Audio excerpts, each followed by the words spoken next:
सीतानाथ समारंभं रामानंदार्य मध्यमाम् अस्मदाचार्य पर्यन्तं वन्दे गुरुपरम्परां पवनतनय संकटहरण मंगल मूर्तिरूप राम लखन सीता सहित हृदय बसो सुरभूप सियावर रामचंद्र की जय।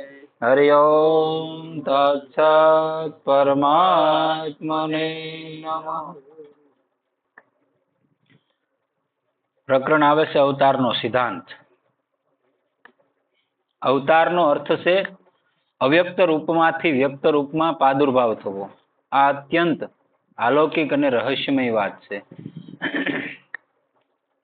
जे मनुष्यो भगवान आ अवतरित थवाना दिव्य रहस्य ने जाने से तेवो भगवान ने प्राप्त थाय छे। गीता में कीधुं 4 अध्यायना 9 श्लोक में परम कृपाळु पूर्ण ब्रह्म परमात्मा बधा पर निहर्तुक दया करीने जगतना परम कल्याण माटे संसार में अवतार ले छे, अर्थात जन्म धारण करे छे। भगवान एटला महान छे के तेमना महिमानुं वर्णन करवामां ब्रह्मा वगैरे देवो पण पोताने असमर्थ माने छे।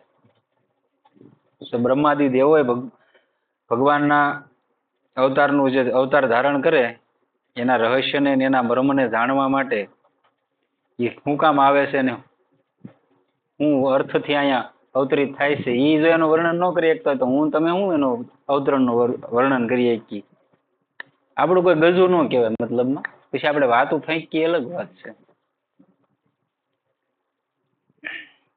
પણ પોતાને અસમર્થ માને છે। બ્રહ્માદિ દેવો પણ પોતાને અસમર્થ માને છે। શ્રીમદ ભાગવતમાં બ્રહ્માજીએ પોતે જ કહ્યું છે। 10મા સ્કંદમાં 14મા અધ્યાયના 20મા અને 21મા શ્લોકમાં બતાવે છે, પ્રભુ આપ સમસ્ત જગતના સ્વામી અને વિધાતા છો। અજન્મા હોવા છતાં પણ આપ દેવતાઓ, ઋષિઓ, મનુષ્યો, પશુ પક્ષીઓ અને જળચર વગેરે યોનિઓમાં અવતાર ગ્રહણ કરો છો। તેથી જ આ રૂપો દ્વારા દુષ્ટ પુરુષોનું અભિમાન નષ્ટ કરીને સત્પુરુષો પર અનુગ્રહ કરો। ભગવાન આપ અનંત પરમાત્મા અને યોગેશ્વર છો।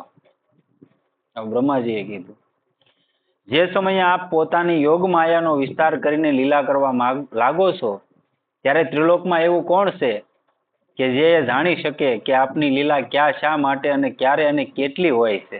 બ્રહ્માજી નહોતા વિસ્મય પામી ગયા?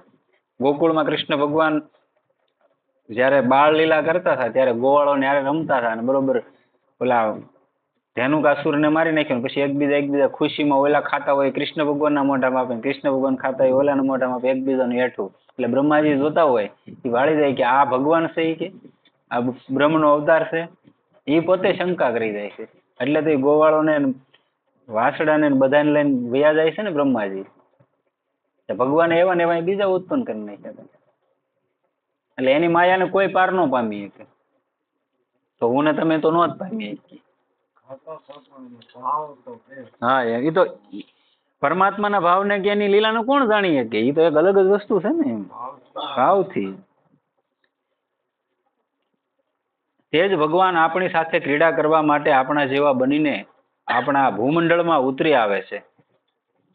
અને આનાથી અધિક શ્રી ભગવાનની બીજી કઈ કૃપા હોઈ શકે છે? ભગવાન રાવણને મારવા માટે અહીંયા નહોતા આવ્યા, કંસને મારવા માટે, દત્તવક્ર કે શિશુપાલને મારવા માટે નહોતા આવ્યા। એનો અવતાર લેવાનું કારણ જ બીજું હતું। એના ભક્તો જ્યારે જ્યારે અધીરા થઈ જાય, સંતો મહંતો ઋષિ મુનિઓ, ત્યારે એ આવે છે। બાકી આવડા તેનું બાનું હોય ને રાવણને મારવો કે કંસને મારવો કે શિશુપાલ દંતવક્રને મારવો એ હું સામાન્ય વાત હતી ને એની માટે। તો ભગવાન તો કૃપાના ભંડાર છે। કૃપા કરવી એ તેમનો સ્વભાવ જ છે। કૃપા કર્યા વિના તેમનાથી રહી શકાતું નથી।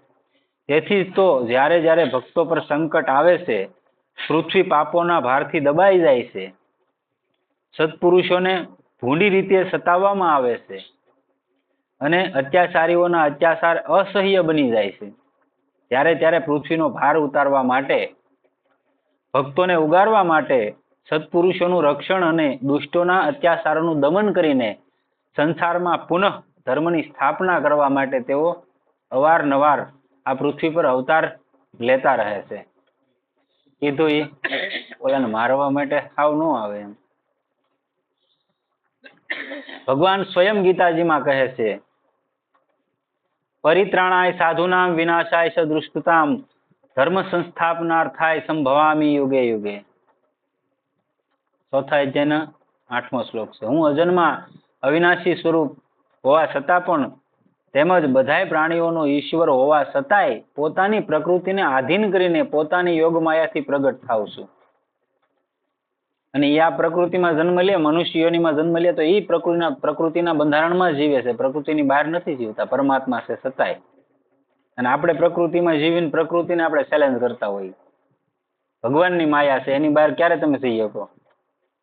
કે તમે એવી સંજ્ઞા તમારામાં આવી જાય, એવી સ્થિતિ આવી જાય, તમે એવું ભજન કરેલું હોય ત્યારે 6ઠી 7મી કક્ષા તમને લાગે, ભક્ત કોટીની, સંત કોટીની. લુગડા બદલી લીધે સંત થઈ જાય એવું નથી. આ કપડામાં કોઈ માણસ સંત થઈ શકે, પણ એ સંજ્ઞા તારે લાગે. હવે આપણે એમને ચેલેન્જ કરી પ્રકૃતિની બહાર વહી જવાનું તો થઈ જાય? નો થાય ને, નો થાય.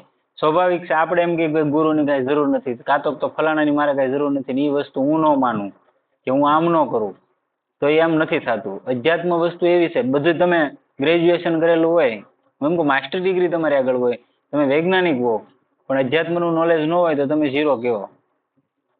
આ લાઈનનો કોઈ ઈવડી લાઈનનો કોઈ માણસ આ લાઈનમાં આવીને એમ કહી છે કે આ શબ્દનો આ જ ભાષ્યાર્થ થાય, એમ કોઈ કહીએ કે? ભલે માસ્ટર ડિગ્રી હોય તોય ન કહીએ કે. કેમ કે ભણતર જ આવું મહત્વનું નથી. આનું ભણતર અલગ છે. અધ્યાત્મનું ભણતર છે ને આવું નોખું ભણતર છે. એટલે કે છે, હે ભારત, જ્યારે જ્યારે ધર્મની હાનિ અને અધર્મની વૃદ્ધિ થાય છે ત્યારે ત્યારે હું પોતાના રૂપને સર્જું છું, એટલે કે સાકાર રૂપે લોકો સમક્ષ પ્રગટ થાઉં છું. સાધુ પુરુષોનો ઉદ્ધાર કરવા માટે, પાપ કર્મ કરનારાઓનો વિનાશ કરવા માટે અને ધર્મની સમ્યક રીતે સ્થાપના કરવા માટે હું યુગે યુગે પ્રગટ થાઉં છું. અહીં એવો પ્રશ્ન થાય છે કે ભગવાન તો સર્વશક્તિમાન છે, તેઓ કંઈ પણ કરવાને સમર્થ છે. ઘણા એવા હોય ને તર્ક કરવા વાળા, ભગવાનને ભાઈ ત્યાંથી અહીંયા આવવાની જરૂર શું થઈ, તો ત્યાં બેઠા બેઠા આમ કરે કરી નાખે. હા, કરી નાખે, પણ હું કામ આવવું પડે છે અહીંયા બતાવે છે. તેઓ અવતાર લીધા વિના જ પોતાની શક્તિથી, પોતાના સંકલ્પ માત્રથી બધું જ કરી શકે છે. આ કીધું એનું. કેમ કે આપણને એટલી તો તર્ક, જે માણસનો તર્કનો પ્રશ્ન હોય નથી એટલો તો આપણને ખબર પડી જ જાય કે આગળ આ પ્રશ્ન કરવાનો છે, તો જ તર્ક થાય ને, તર્ક થાય નહીં. તો પછી અવતાર લેવાની તેમને શી જરૂર છે? વાત તદ્દન સાચી છે. ભગવાન અવતાર લીધા વિના જ બધું કરી શકતા હતા અને કરી શકે છે અને કરે પણ છે, પરંતુ લોકો ઉપર વિશેષ દયા કરીને પોતાના દર્શન, સ્પર્શ, વાર્તાલાપ વગેરે દ્વારા તેમને સરળતાપૂર્વક ઉદ્ધારની યોગ્ય તક આપવા માટે તથા પ્રેમી ભક્તોને પોતાની દિવ્ય લીલાઓનો રસાસ્વાદ કરાવવા માટે આ પૃથ્વી ઉપર સાકાર રૂપે પ્રગટ થાય છે. બીજું કોઈ કારણ હોતું નથી. કેમ કે ધર્મની સ્થાપના કરે પછી ખબર તો નથી કઈ કેવી રીતની ભક્તિથી માણસમાં આગળ જઈએ કે, તો એ બધી વ્યવસ્થા કરવી પડે ને. એટલે યુગે યુગે વેદો છે ને, વેદોનું વિભાજન થાય યુગે યુગે. વેદોના લાખો મંત્રો, કરોડો મંત્રના વેદ હતા. 4 વેદ હતા ને, કરોડો મંત્રોના હતા. પછી ધીમે ધીમે ધીમે ધીમે યુગે યુગે ઘટતા ઘટતા 1 લાખ મંત્રના વેદ રહી ગયા. 4 વેદમાંથી 1 લાખ મંત્ર છે. પેલા એક વેદ 1 લાખ મંત્રનો હતો દ્વાપરમાં. પછી વેદવ્યાસ ભગવાન આવ્યા, એને વિભાજન કર્યું. છેલ્લે કળિયુગની સ્થાપના થવાની હતી ત્યારે જ વિભાજન થયું હતું આ વેદોનું. પછી પાછા વિદ્યારણ્ય સ્વામીએ કર્યું. એમ યુગે યુગે પરિવર્તન થાય આમાં. તે અવતારોમાં ધારણ કરેલા રૂપનું તથા તેમના નામ, ગુણ, પ્રભાવ, મહિમા અને દિવ્ય કર્મોનું શ્રવણ, કીર્તન અને સ્મરણ કરીને બધા લોકો સહેલાઈથી સંસાર સમુદ્રને પાર કરી લે છે. આ કામ અવતાર લીધા વિના થઈ શકતું નથી. આમાં કેમ હાલવું, શું કરવું, કેમ ભક્તિ કરવી એ તો ખબર નથી. એટલે અહીંયા માણસોને સંતો છે એનો તો ઉદ્ધાર થઈ ગયો, પછી ત્યાં અહીંયા રહેવાના નથી. તો બીજી નવી પેઢી છે પાછળ ને બીજા યુગમાં આવે છે, એને શું કરવું? તેની માટે વ્યવસ્થા કરવા માટે ભગવાનને આવવું પડે. કેમ કે બધા યુગે યુગે અમુક ઋષિ મુનિઓ છે પરબ્રહ્મને પામી જ જાય છે. અને આ કળીકાળની અંદર તો હવે હેલો રસ્તો છે, માની લ્યો તો. આની જેવો બીજો દેવતાને દુર્લભ આ યુગ કીધેલો છે. દેવતા એમ કે અમારો કદાચ પુણ્યનો ક્ષય થાય અને બરોબર કળિયુગ હાલતો હોય ક્ષય થાય ને તો બહુ સારું એમ કે વળે. તેથી ભગવાન અવતાર લે છે. બીજો પ્રશ્ન એ થાય છે કે જે ભગવાન નિરાકાર રૂપે સર્વત્ર વ્યાપ્ત છે તેઓ શુદ્રની જેમ કોઈ એક ભૂ વિસ્તારમાં કેમ પ્રગટ થાય છે? અને જો પ્રગટ થાય છે તો તેટલા સમય માટે અન્ય સ્થળે તેમનો અભાવ રહેતો હશે ને, અથવા તેમની શક્તિ ઘણી સીમિત થઈ જતી હશે ને? આ વાત સમજવા માટે આપણે સર્વવ્યાપક અગ્નિ અને પ્રગટ અગ્નિનું દ્રષ્ટાંત લેવું જોઈએ. અગ્નિ નિરાકાર રૂપે તમામ પદાર્થોમાં વ્યાપ્ત છે અને તેથી જ તેને ચકમકનો પથ્થર, દિવાસળી વગેરે વડે આપણે ઈચ્છીએ ત્યાં પ્રગટ કરી શકીએ છીએ. એટલે સ્વાભાવિક થઈ ગયું ને. જો અગ્નિ એમાં વ્યાપ્ત ન હોય તો પ્રગટ ન થવી જોઈએ ને. એટલે એ તો પાકું છે કે અગ્નિ ક્યાંય અંદર છે તો ખરી, તો જ ત્યાં પ્રગટ થાય. જે સમયે તેને એક સ્થળે પ્રગટ કરવામાં આવે છે તે સમયે અન્યત્ર અર્થાત બીજા સ્થળોએ સીતારામ તેનો અભાવ નથી થઈ જતો, બલકે એક જ સમયે તે ઘણા સ્થળોએ પ્રગટ થતો જોવા મળે છે. અને તે જ્યાં પણ પ્રગટ થાય છે ત્યાં તેમના સંપૂર્ણ શક્તિ હોય છે. લાકડામાં અગ્નિ છે જ તે, પણ પ્રગટ થાય તો સંપૂર્ણ શક્તિનો આભાસ થાય, નહીં તો આપણને ખબર ન પડવાની ને. એમ એટલે એ માટે અહીંયા બતાવે છે દ્રષ્ટાંત કે ભાઈ ભગવાન તો ઓલા પ્રશ્ન એ કર્યો ને કે ભાઈ ભગવાન જે જગ્યાએથી આવે છે તો ત્યાં કોઈ નહીં હોય ને બીજું. એનો પ્રશ્ન એવો છે કે ત્યાં પરમાત્માનો અભાવ થઈ જતો છે ને તો એ તો પૂર્ણ બ્રહ્મ છે, ત્યાં અભાવ થાય નહીં ને. તો સાબિતી વાત છે. આ રીતે ભગવાન પણ નિરાકાર રૂપે સર્વત્ર વ્યાપ્ત રહીને જ કોઈ વિશેષ સ્થળમાં પોતાની સંપૂર્ણ ભગવત્તા સાથે પ્રગટ થાય છે. અને તે સમયે તેમનો અન્યત્ર અભાવ નથી થઈ જતો, બલકે એક જ સમયે તેઓ ઘણા સ્થળોએ પ્રગટ થાય છે. એ વાત શાસ્ત્રોમાં પણ ઘણી જગ્યાએ કહેવાય છે. શ્રીમદ ભાગવતમાં વર્ણન આવે છે, એકવાર ભગવાન શ્રી કૃષ્ણ દ્વારિકાથી મથુરા નગરીમાં ગયા. ત્યાંના રાજા બહુલાશ્વ ભગવાનના અનન્ય ભક્ત હતા. ત્યાં શ્રુતદેવ નામનો એક બ્રાહ્મણ ભક્ત પણ રહેતો હતો. હવે રાજા અને બ્રાહ્મણ બંનેએ પોતપોતાના ઘરે પધારવા ભગવાનને વિનંતી કરી. રાજાએ કીધું અને ઓલા બ્રાહ્મણે કીધું, બેએ વિનંતી કરી. બંને ભગવાનની ભક્તિમાં એકમેકથી સળિયાતા હતા. ભગવાન તે બંનેમાંથી કોઈનો પણ જીવ દુભાવવા માંગતા ન હતા. તેથી તેમણે બંનેની ઈચ્છા સંતોષવા માટે એકબીજાને નહીં જણાવીને એક જ સમયે બે રૂપ ધારણ કર્યા અને એક સાથે બંનેના ઘરે જઈને બંનેને કૃતાર્થ કર્યા. જો પૂર્ણતા ન હોય તો એ વસ્તુ ન થાય. એ પ્રત્યક્ષ પ્રમાણ મળી ગયું ને. બીજો પણ એક પ્રસંગ શ્રીમદ ભાગવતમાં આવે છે કે એક વખતની વાત છે, ભગવાન ગૃહસ્થાશ્રમમાં કેવી રીતે રહે છે એ જોવા માટે દેવર્ષિ નારદ દ્વારિકામાં જઈ પહોંચ્યા. જે જરાસનની નગરીમાંથી 18,000 રાણીઓને છોડાવી હતી. બીજા રાજાઓની રાણીઓને કેદ કરી હતી જરાસને. જે રાજાને જીતી લે એની રાણીને કેદ કરી દેવાની, એવો એનો નિયમ હતો જરાસનનો. મગધ નરેશ તો 18,000 ને જયારે કૃષ્ણ ભગવાને છોડાવી તો રાણીએ એમ કીધું કે અમારે ક્યાં જવું, હવે તમે અમારું પાણી ગ્રહણ કરો, અમારા પતિ તમને રાખે નહીં. એટલે ભગવાન કે કાંઈ વાંધો નહીં, 18,000 ને ભગવાન રાખી. ત્યાં નારદજીને પછી શંકા થાય છે. આ પ્રસંગ છે. પછી નારદજી ત્યાં જાય છે, દ્વારિકા જઈ પહોંચ્યા અને તે બધી રાણીઓના અલગ અલગ મહેલોમાં ગયા. નારદજીને શંકા હતી કે ભાઈ ભગવાન એક ઠેકાણે હશે, કઈ બધી જગ્યાએ થોડા હોય. એટલે બધી રાણીના મહેલે આંટો માર્યો અને તેમણે બધે સ્થળે શ્રી કૃષ્ણને ગૃહસ્થાશ્રમનું યથાયોગ્ય પાલન કરતા જોયા. બધી જગ્યાએ ભગવાન હતા. જ્યાં આંટો માર્યો ને એક રાણી ને એક ભગવાને. તેઓ પ્રાતઃકાળે ઉઠવાના સમયથી માંડીને રાત્રે સુવાના સમય સુધીમાં બધા જ રોજિંદા કાર્યો અનેક રૂપોમાં બધા સ્થળોએ વિધિવત કરી રહ્યા હતા. નારદજી આ બધું જોઈને દંગ રહી ગયા અને ભગવાનને પ્રણામ કરીને તેમની સ્તુતિ કરતા કરતા બ્રહ્મલોકમાં ચાલ્યા ગયા. જો શ્રીમદ ભાગવત ના 10મા સ્કંદમાં 69મા અધ્યાયમાં બતાવે છે આ પ્રસંગ. બ્રહ્માજીના મોહના પ્રસંગમાં પણ ભગવાને વાસરડા અને ગોપ બાળકોના રૂપ ધારણ કર્યા હતા અને એક આખું વર્ષ એ રીતે અનેક રૂપોમાં રહ્યા હતા. આગળ આપણે વાત કરીને એ પ્રસંગ, એ વાત પણ શ્રીમદ ભાગવતમાં જ આવેલી છે. ભગવાન શ્રી રામ વિશે પણ એવું વર્ણન આવે છે કે જ્યારે ભગવાન લંકા પર વિજય મેળવીને 14 વર્ષની મુદત પૂરી કરી છતાં અયોધ્યામાં પાછા આવ્યા ત્યારે તેમણે નગરવાસીઓને મિલન માટે અત્યંત આતુર જોઈને અસંખ્ય રૂપો ધારણ કર્યા હતા. ભગવાન અયોધ્યામાં આવ્યા તો અલગ અલગ બધાને ઈચ્છા હતી બધાના મનમાં કે ભાઈ મને ભગવાન મળે, મને મળે, મને મળે, એમ બધાની ઈચ્છા હતી. 14 વર્ષે આવ્યા તો ભગવાને અનેક રૂપો ધારણ કરીને બધાને મળ્યા હતા. લંકા વિજય કરીને આવ્યા ને ત્યારે આ પ્રસંગ વાલ્મીકી રામાયણમાં આવે. અને એક પળવારમાં એક સાથે પોતે બધાને મળ્યા હતા. પ્રેમાતુર સબલોગ નિહારી કૌતુક કિન્હ કૃપાલ ખરારી અમિત રૂપ પ્રગટ તેહી કાલા જથા જોગ મિલે સબહી કૃપાલા સનમહી સબહી મિલે ભગવાના ઉમા મરમ યહ કાહુ ન જાના.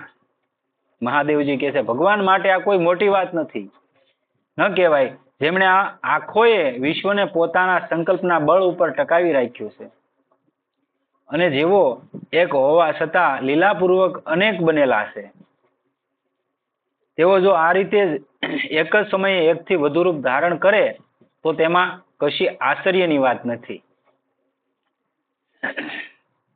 આવું કામ તો એક યોગી પણ કરી શકે છે.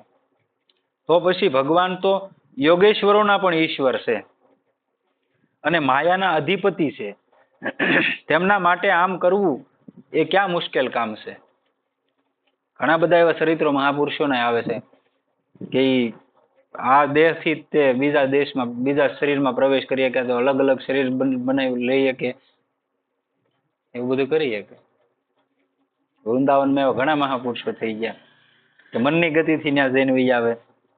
મેં એક ફેરી વાતે કરેલી બેરિસ્ટરની કે જે જમાનામાં લંડનમાં સુપ્રીમ કોર્ટ હતી અને કલકત્તામાં હાઈકોર્ટ હતી, અંગ્રેજ શાસન હતું, એ જમાનામાં ચૌધરી બાબુ કરીને જજ હતા અંગ્રેજ શાસનમાં. હવે એની કેવી ડિગ્રી છે કે એ વ્યક્તિ એ વખતમાં એ જજ હતા અંગ્રેજના શાસનમાં. તેથી આપણે હાઈકોર્ટ કલકત્તામાં હતી, સુપ્રીમ કોર્ટ લંડનમાં, અંગ્રેજ શાસન હતું ને ત્યારની વાત.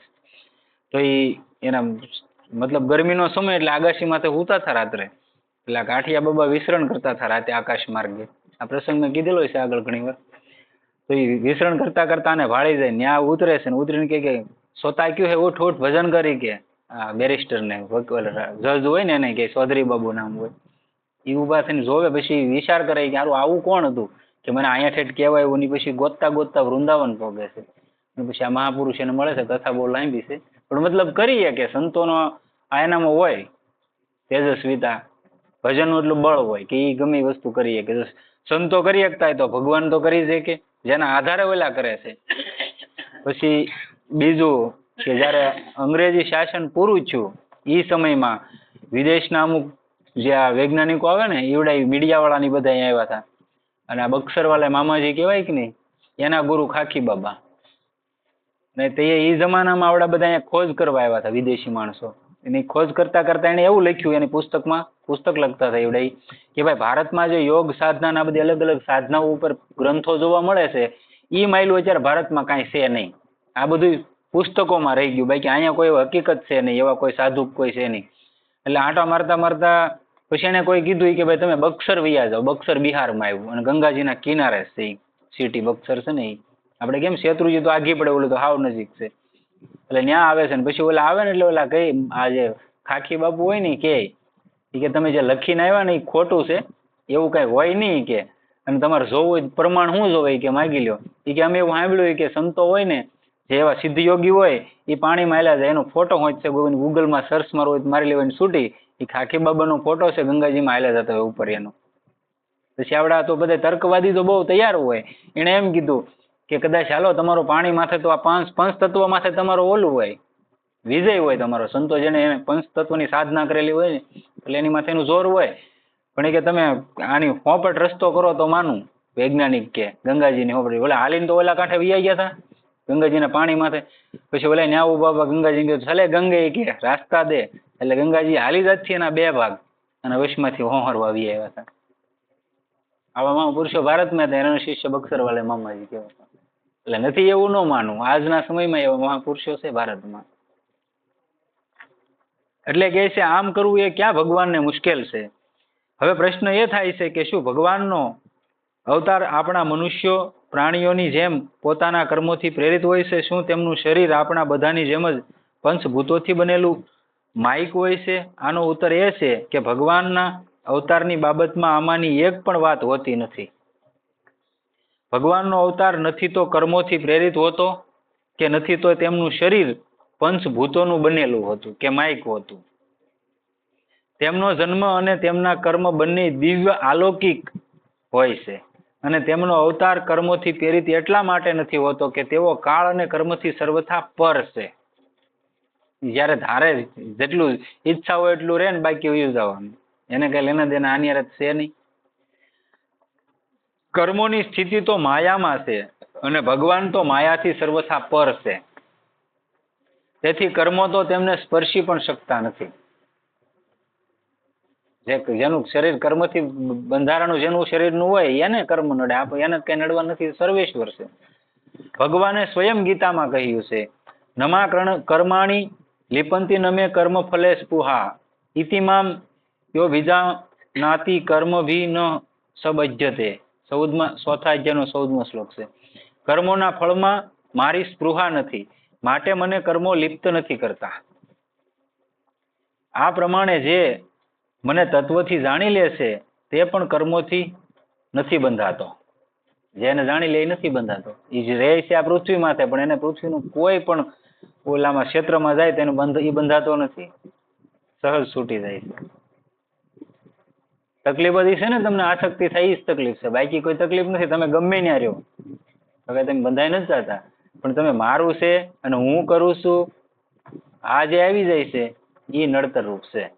બાકી આપણને ખબર હશે આપણા પૂર્વજો વિયા ગયા ને આપણે વિયા જવાના નથી. વિયા જવાના, આ લોકનું નામ જ મૃત્યુ લોક છે. આવ્યો એ તમામ જવાનો છે, રાજા હોય રંક હોય. અને એવડે કોઈ લઈ નહીં ગયા એ આપણને ખબર છે, નથી ખબર? છતાંય આપણે ન મૂકતા, મૂક્યું સુધીમાં નથી મુકાતું. એટલે મેન બંધનનું કારણ આ છે. અને તમારે જોવું જેમાં તમારી આસક્તિ રહી ગઈ એ જ તમને મળે છે પાછું. ગુરુ ને શિષ્ય બે હતા. આસક્તિનો પ્રસંગ મેં કીધો એટલે કહી દઉં. ગુરુ ને શિષ્ય હતા. પછી સાધન ભજન કરતા હોય અને ગુરુનો સમય આવી જાય જવાનો, એટલે એ ભિક્ષાવૃત્તિમાં નીકળ્યો હોય. ક્યારેય પૈસા તો લેતા નહીં, પણ એ જમાનામાં કોઈએ 5 કોરી આપી હતી એને, સોનાની મુદ્રા. એ સમયમાં તો હોનર રૂપ જ મૂડી હતી.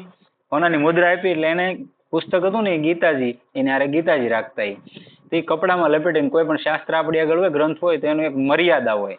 તમે તો ગુરુ ગ્રંથ સાહિબ કહેવાય, શીખોનો ગ્રંથ, એની માથે 17 હોય તો જ ગ્રંથ બહાર નીકળે, નહીં તો ન નીકળે. જે જગ્યાએ બિરાજમાન હોય ન્યાય એની માથે બહુ એટલે બહુ સરભરા હોય, એને ગ્રંથ કહેવાય. તો આ ગીતાજીને કપડામાં લપેટેલી હતી અને એની અંદર 5 સોનાની મુદ્રા નાખી દીધી. હવે બનવા કાળે સમય આવી ગયો અને આ મહાત્માને જવાનો ટાઈમ થઈ ગયો, બોલી એ ક્યાં નહીં. અને એને ઓલી યાદ આવ્યું કે ઓલે 5 સોનાની જે મુદ્રા હતી ને એમાં એનો આત્મા રહી ગયો કે હારું એનો મારાથી ભંડારો નો છો ને કાંઈ નો છું અને ક્યાંય એકાણું નહીં. અવાજ ઉયો ગયો હતો, છેલ્લાને નો કઈ એકાણું. એટલે કરવું શું કે એટલે આત્મા વયો ગયો. એટલે પછી તરત એને શરીર શેનું મળ્યું ખબર? સર્પનું મળી ગયું. અને જે ગીતા હતી ન્યા જઈને બેઠા, ન્યા જઈને બિરાજમાન થઈ ગયા. પછી એના શિષ્યના સપનામાં આવીને કીધું કે ભાઈ હું તારો ગુરુ છું અને અહીંયા કે હું સર્પ બનીને બેઠો છું અને તું મારતો નહીં કે, પણ જે ઓલી 5 સોનાની મુદ્રા છે ને એને લઈને સાધુનો ભંડારો કરી નાખજે એટલે હું કે વયો જાઉં, મને બીજું શરીર મળી જાય, આમાંથી છૂટી જાઉં. એટલે એના શિષ્યએ તરત ઉઠીને જોયું તો ન્યાય હકીકત ગીતાજીની પાસે સર્પ હતો અને કપડામાં 5 સોનાની મુદ્રા હતી. એ લઈને હવારમાં ભંડારો કર્યો, આવીને જોયું તો ન્યા સર્પ નહોતો. એટલે જેમાં તમારી આસક્તિ થઈ ત્યાં તમે હલવાઈ જાઓ. એટલે આપણે અત્યારથી એમ ગમે જ્યારે એક વાત આપણી કોમન હોય બધા સત્સંગમાં કે ભાઈ નામ લ્યો. શું કામ? કે નામ છેલ્લે યાદ આવે એ માટે લેવાનું છે, અત્યારથી તૈયારી કરવાની છે, બાકી કાંઈ તૈયારી ન કરવાની. છેલ્લે લેવાઈ જાય તમારે નહીં, અત્યારે ન લ્યો તો છેલ્લે રામ કહેવાય જાય, નથી કહેવાનું. એટલે અત્યારથી તૈયારી હોવી જોઈએ. અને અત્યારે આપણે ન કે આપણે એમ કે છેલ્લે કરશું તો ઘણા વૈયા ગયા. કોણે છેલ્લે કર્યું ભાઈ? તમે જે પહેલેથી ઢબ પાડો એ જ આગળ જઈને હાલવાની છે. હવે જો ભગવાનને તત્વથી જાણનારો પણ કર્મોથી બંધાતો નથી તો પછી કર્મોને વંશ થઈને તેમણે જન્મ લેવો પડે એ વાત જ ક્યાં રહી? તેઓ તો પોતાની ઈચ્છાથી ભક્તો ઉપર કૃપા કરવા માટે શરીર ધારણ કરે છે. આ વાત જેલના દ્રષ્ટાંતથી સારી રીતે સમજી શકાય છે. આગળ દ્રષ્ટાંત આપે છે જેલનું. જેલમાં કેદીઓ પણ રહે છે, જેલના કર્મચારીઓ પણ રહે છે, જેલના અધિકારી જેલર પણ રહે છે તથા કોઈ વાર જેલના માલિક સ્વયં રાજા પણ જેલના દરવાજા સુધી જેલનું નિરીક્ષણ કરવા અને કેદીઓ પર કૃપા કરવા માટે તથા તેમને જેલમાંથી મુક્ત કરવા માટે ચાલ્યા જતા હોય છે. પરંતુ રાજાનું જેલમાં જવું અને કેદીઓનું જેલમાં જવું એ બેમાં ઘણો ફરક છે. ફેર છે ને ભાઈ? આપણું ઈ વાળું છે, સમજી લેવાનું. કેદી જેલમાં જાય છે રાજાના આદેશ પ્રમાણે, અને રાજા સજા ભોગવવા માટે, અને નિશ્ચિત મુદત સુધી તેમણે ત્યાં વિવશ થઈને રહેવું પડે છે. તે પોતાની ઈચ્છાથી ત્યાં નથી રહેતો, પરંતુ રાજા તો ત્યાં પોતાની સ્વતંત્ર ઈચ્છાથી જાય છે. એટલે આપણે અહીંયા એમ માનવાનું કે આપણે આ કેદીઓ છીએ જેલના, અને પરમેશ્વર છે ને રાજા છે, એ એની ઈચ્છાથી આવે છે ને એની ઈચ્છાથી જાય છે તમને કૃપા કરવા માટે, બીજું કઈ ના. એટલે રાજા સજા ભોગવવા માટે નથી જતો, અને જ્યાં સુધી પોતાની ઈચ્છા હોય છે ત્યાં સુધી ત્યાં રહે છે. આ જ રીતે ભગવાન પણ પ્રકૃતિને વંશ કરીને પોતાની ઈચ્છાથી જન્મ અર્થાત અવતાર લે છે, અને પોતાનું લીલા કાર્ય સંપન્ન થઈ જતા વિના અવરોધ ફરી પોતાના ધામમાં પાછા ચાલ્યા જાય છે. એને કોઈ વસ્તુ નડતી નથી. આપણે ભગવાનનું ઉદાહરણ દઈને આપણે ઢેબરા આપણી રોટલીઓ શેકતા હોઈએ તો એ ખોટું પાછું. આપણે ઘણી જગ્યાએ એને કહેતા કે ભોળા ના થઈ ભાંગ પીતા, આપણે ગાંજો પીવો શું વાંધો, ભોળા નથી ઘૂંટલો જ્યારે પીતું તું ઘૂંટલો પીને ઘણું પી ગયા હતા. પછી કઈ કૃષ્ણ ભગવાન હતા, કૃષ્ણ ભગવાન 16,000 રાણી હતી, આપણે શું વાંધો છે? પણ ઈ કોણ હતા તું કોણ હતો એ તો જો ભાઈ, તું સારું કઈક એવો મોકો આવીને ભગવાન હરખાડે તો ઝેરમાં ભગવાન હરખાડી ને તો ખબર પડે. ભગવાનનો અવતારી વિગ્રહ અર્થાત દેહ સ્વરૂપ પણ આપણા શરીરની જેમ પંચભૂતોનું બનેલું માયિક નથી હોતું, બલકે ચિન્મય સચિદાનંદમય હોય છે.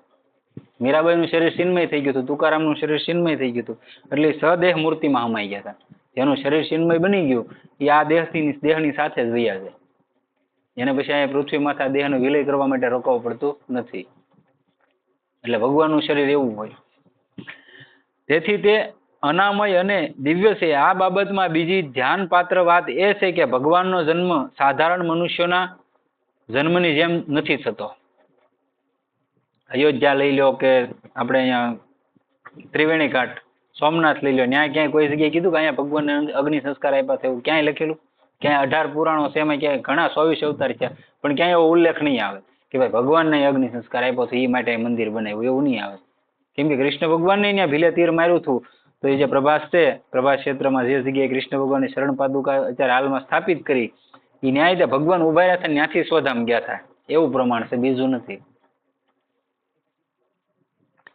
ભગવાન શ્રી કૃષ્ણ જ્યારે કારાગૃહમાં વસુદેવ દેવકીની સામે પ્રગટ થયા તે વેળાના શ્રીમદ ભાગવતમાં વર્ણવેલા પ્રસંગને જોઈ વિચારીને મનુષ્ય સમજી શકે છે કે તેમનો જન્મ સાધારણ મનુષ્યની જન્મની જેમ થયો નથી. અવ્યક્ત અર્થાત અમૃત સચિદાનંદ ઘન પરમાત્મા પોતાની લીલાથી જ શંખ ચક્ર ગદા અને પદ્મ સહિત વિષ્ણુના રૂપમાં ત્યાં પ્રગટ થયા હતા, અને તેમનું પ્રગટ થવું અને તેમનું પુનઃ અંતર્ધ્યાન થવું એ તેમની આગવી સ્વતંત્ર લીલા છે.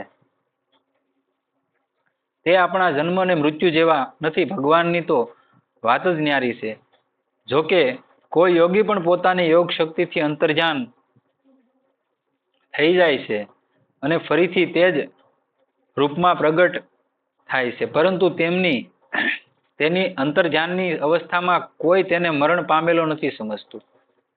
મહર્ષિ પતંજલિ વગેરે યોગના જ્ઞાતાઓ જો કોઈ યોગીમાં આવી શક્તિ હોવાનું જણાવે છે તો પછી પરમાત્મા ઈશ્વર માટે તો અંતર્ધ્યાન થવું અને પુનઃ પ્રગટ થવું એ શી મોટી વાત છે.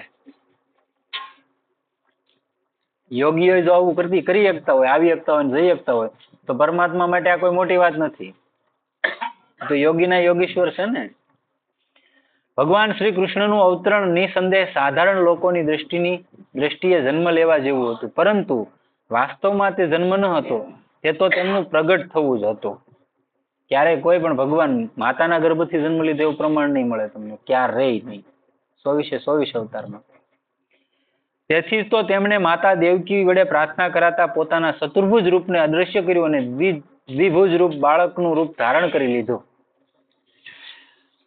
ગીતાના 11મા અધ્યાયમાં પણ વર્ણન આવે છે કે ભગવાન શ્રી કૃષ્ણે અર્જુન દ્વારા પ્રાર્થના કરાતા પહેલા તેને પોતાનું વિશ્વરૂપ દેખાડ્યું અને પછી તેની જ પ્રાર્થનાથી ચતુર્ભુજ રૂપ ધારણ કર્યું અને અંતે ફરીથી દ્વિભુજ રૂપના મનુષ્યના રૂપમાં આવી ગયા. ભગવાન શ્રી રામ પણ આ જ રીતે ચતુર્ભુજ રૂપે માતા કૌશલ્યા સમક્ષ પ્રગટ થયા હતા અને પછી માતાની વિનંતીથી દ્વિભુજ રૂપ બાળકના રૂપમાં બદલાઈ ગયા હતા. એ વાત રામચરિત માનસમાં આવે છે. તેથી એ વાત સ્પષ્ટ થાય છે કે ભગવાન પોતાના ભક્તોની ઈચ્છા પ્રમાણે તેમને દર્શન આપીને અંતર્ધ્યાન થઈ જાય છે. ભગવાનના દિવ્ય દેહના વિલયને પણ મનુષ્યના શરીરના નાશ જેવો માનવો જોઈએ નહીં. આપણું માનવનું શરીર વિલય છે એવો નહીં માનવાનું ક્યારેક. જે શરીરનો નાશ થાય છે તે શરીર તો અહીં પડ્યું રહે છે, પરંતુ દેવકી સમક્ષ ચતુર્ભુજ રૂપે અને અર્જુન સમક્ષ વિશ્વરૂપ તથા ચતુર્ભુજ રૂપ અદૃશ્ય થવા છતાં પણ તેમના વિગ્રહ ત્યાં ક્યાંય મળતા નથી. સદેહ વૈયા ગયા ને ત્યારે રૂપ બદલી ગયું હતું, એટલે ત્યાં કઈ મળવાનું તો છે જ નહીં પ્રમાણ. તો એટલું જ નહીં, ભગવાન શ્રી કૃષ્ણએ જે દેહની આ સંસારમાં લોકહિત માટે વિવિધ લીલાઓ કરી હતી તે દેહ પણ અંતમાં ન મળ્યો. જે દેહથી કૃષ્ણ ભગવાને લીલા કરી એ દેહ અંતમાં તો નથી જ મળ્યો.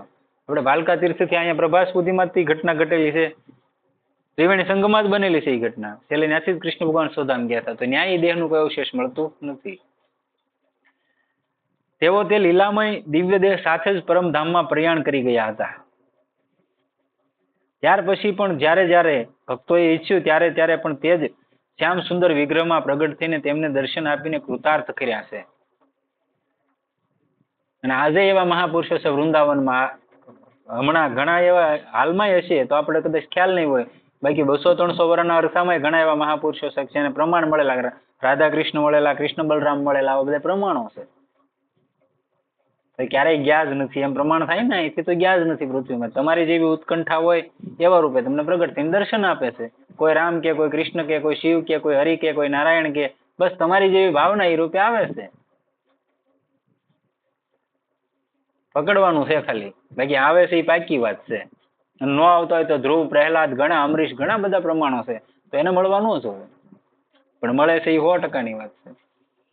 અને આજે પણ કરે છે. જો તેમના દેહનો નાશ થઈ ગયો હોત તો તેમના પરમધામ ગયા પછી આ રીતે ફરી પ્રગટ થવાનું કેમ સાંભળ્યું હોત?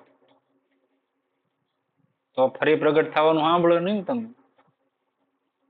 અને રહી વાત આપણે એમ કહીએ કે ભાઈ તમે એમ વાત કરો કે દર્શન થાય છે ને આમ છે ને તેમ છે ને, આપણી વાત નહીં, ખંડન કરવા વાળા તો હોય જ તે, આપણે તેમ સજગ્ન માણસો હોય જ તે.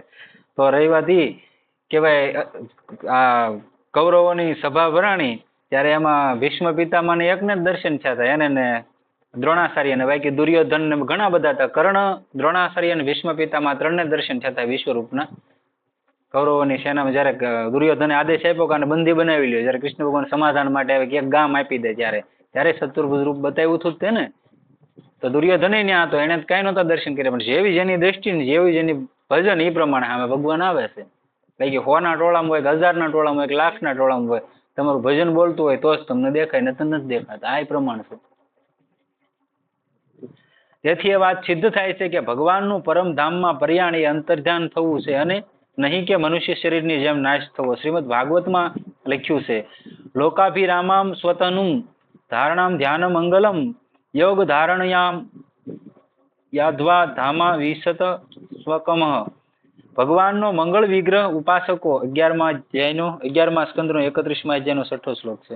ભગવાનનો મંગળમય વિગ્રહ ઉપાસકો માટે ધારણ અને ધ્યાનનો પરમ મંગળકારી આશ્રય છે, સમસ્ત લોકોનો પણ આશ્રય છે અને બધાને આનંદ પ્રદાન કરનાર છે. આ માટે ભગવાન પોતાના મંગળમય વિગ્રહને યોગ ધારણાના અગ્નિથી દગ્ધ કર્યા વિના જ સશરીર પોતાના ધામમાં ચાલ્યા ગયા હતા. એટલે એને અહીંયા દેહને વિલય કરવો પડતો નથી. રામ ભગવાન ગયા તો એ સરયુ કિનારેથી સ્વધામ વયા ગયા હતા ડાયરેક્ટ. એકે જે પરમાત્માને યારે જે અંશો આવ્યા એને ક્યારે કોઈને બાળવા ન પડે એવું કઈ પ્રમાણ છે નહીં. અને આખી એની સહેજને નક્કી જ હોય કે આ વ્યક્તિ જ અહીંયા આવવાના છે, એવી રીતનું. સદગુરુદેવ કી જય. સીતારામ રામ રામ સીતારામ રામ રામ સીતારામ રામ રામ સીતારામ રામ રામ સીતા